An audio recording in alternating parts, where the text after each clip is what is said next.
Welcome, welcome, welcome, foolish mortals, to the Haunted Mansion.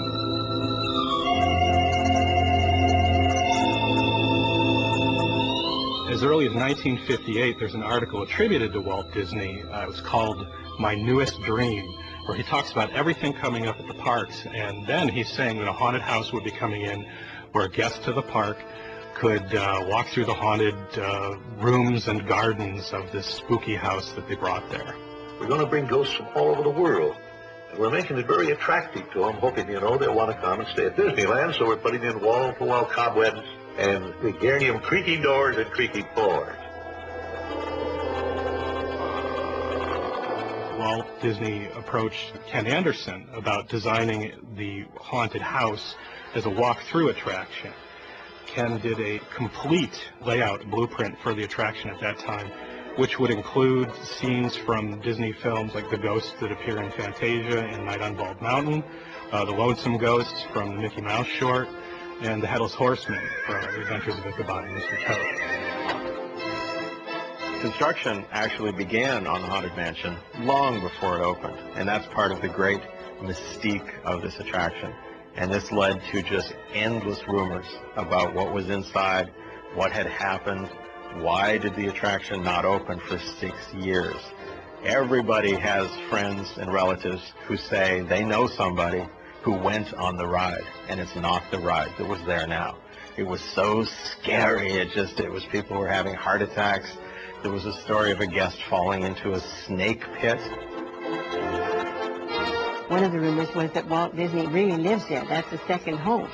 And that they just said it was a haunted mansion because they didn't want people to go there and bother Walt Disney.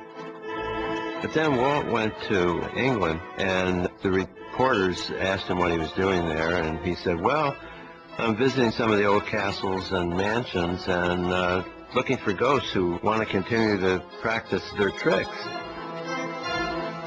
If you were a kid back then, you went through your whole kidhood waiting for this thing to open. The house was built in the early 60s and stood there all alone on the banks of the river with a sign on it that said, we're out collecting 999 ghosts. So as a kid growing up in that time period, there was the dutiful trek over to the gates and standing at the gates, reading that sign and wondering what's going to happen here. In comes the 1964 New York World's Fair, which developed tremendous new technologies. And one of the technologies became the impetus for a ride system called the Omnimover. It's the ride system that never stops. It's a constant chain of ride vehicles all tied together, just going around in a continuous circle. And the designers in the Haunted Mansion realized this is our answer, because not only can we get a tremendous number of people through, we can surprise them. We can face them this way and then spin them suddenly to the left and reveal something exciting. The Omnimover also has the advantage of it's got speakers right inside the car with you, so you have a creepy voice right behind you narrating the whole adventure. Pirates of the Caribbean had Claude Coates and Mark Davis as collaborators, and after Pirates, the two went on to work on Haunted Mansion. But in this case, they each had a different idea about what the tone of the attraction should be. Claude Coates felt that it should be scary and frightening, and Mark Davis felt that it was Disney and should be more gag and humorous. And in the end, they sort of each got their day, because the first half of the ride really is Claude Coates's, if you will, and it's all the environmental, more scary parts of it. And then the second half of the ride, from the ballroom on, is really more Mark Davis, particularly the graveyard, where it's lots of gags, lots of funny things. And so in some ways, it really satisfies both camps, because for those who want the sort of eerie, scary, you've got that. For those who want the classic Disney funny, you've got that. And in the end, I think it's important to realize that, Walt was creating a park for parents and children to have fun together. Mark Davis is the master in charge of our House of Illusions, or what do we call it? A Haunted Mansion. Can you give me a little idea what we're going to have in there? Yes, well, we're doing a lot of portraits that change right in front of your very eyes. As a matter of fact, one of our paintings here is based on Greek mythology. This is Medusa. She offended the goddess Athena, and as a result, Athena turned her into a gorgon. The coffin clock here that we're working on right now. We have a gypsy cart that comes to life with ghosts inside of it. We have a candle man. These are just things that collected from all over the world. Just the weirdest things we could find. Yeah, we're also collecting real ghosts to bring you. You believe in ghosts, don't you, June? No, You don't? not really. Well, let me take you over here and convince you that they do exist. We had two schools of thought on the Haunted Mansion. One was to make it scary, and one was to make it funny.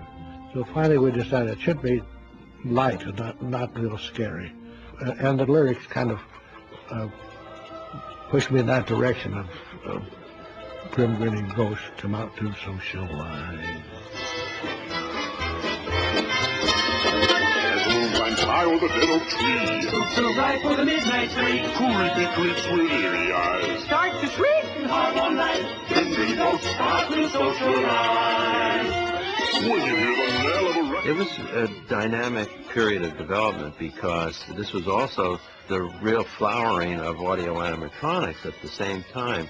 So there were wonderful people who came out of the machine shop at the studio under Roger Brogy, and they figured out how to make these characters move with all the hydraulics and all the mechanical systems inside them.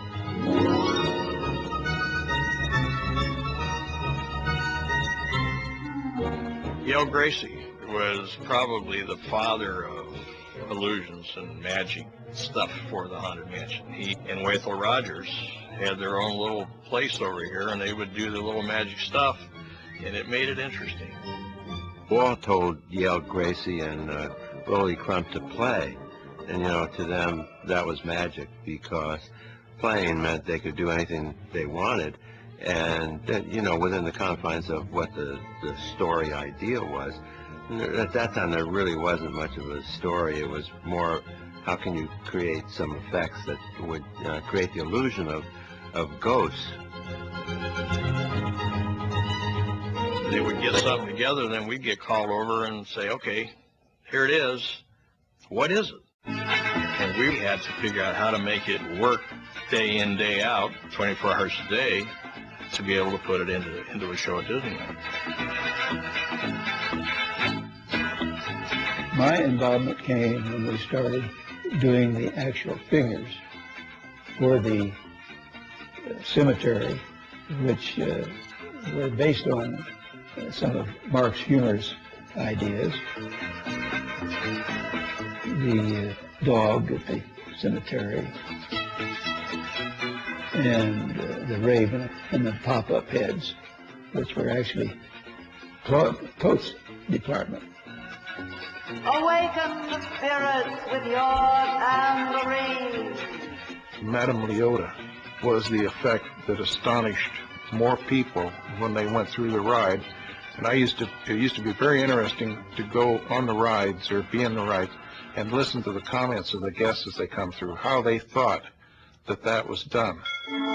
Horntoads and lizards, fiddle and drum. Please answer the roll by beating a drum.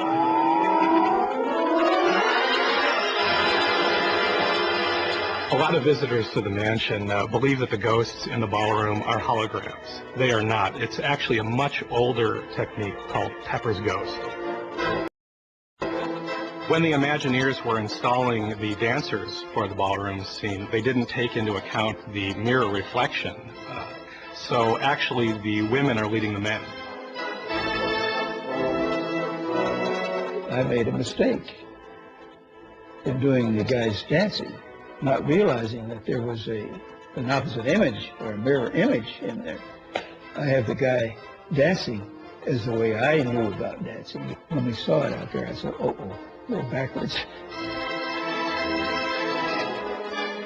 The organ in the Haunted Mansion was actually from 20,000 Leagues in Captain Nemo's office, and it was a beautiful setup.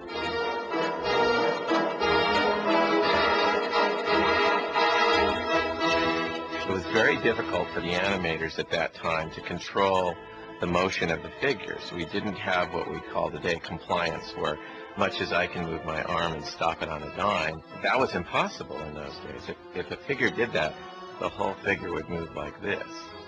So they had to create almost a dreamlike, catatonic state. And the natural was to have ghosts that are drinking because it allows for a motion that's a little bit more fluid. Walt had such an effect on us prior to completing anything. I mean, we thought Walt's thoughts as much as possible.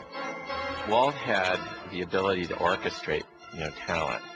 And much like a great orchestra leader, he could bring a bassoon player and a harpist and, a clarinet, all these people that were the greatest in their fields, bring them together and play music.